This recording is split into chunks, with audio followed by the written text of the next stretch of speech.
সাহাবায়ে কেরামদের ইতিহাস পড়িয়া দেখেন, তাদের কাছে দুনিয়ার কোনো মূল্য ছিল মিয়া? কথা কয় না, ছিল কোনো?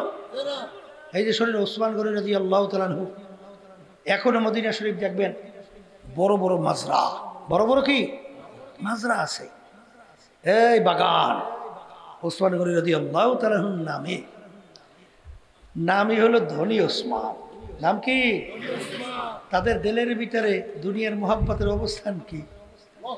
তার এই ব্যবসা করতেন, বড় ব্যবসা, মালের বহর আসছে, বহুত বিরাট মালের বহর, মালের খুব দরকারও ছিল, দামও উঠে গেছে, 1 টাকায় 4 টাকা, এই 1 টাকার মাল।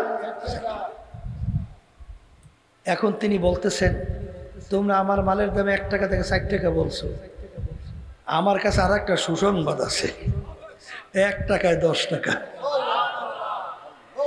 এই কথা বইলে সমস্ত মালের বহর সব আল্লাহ রাস্তা দান করে দিচ্ছে।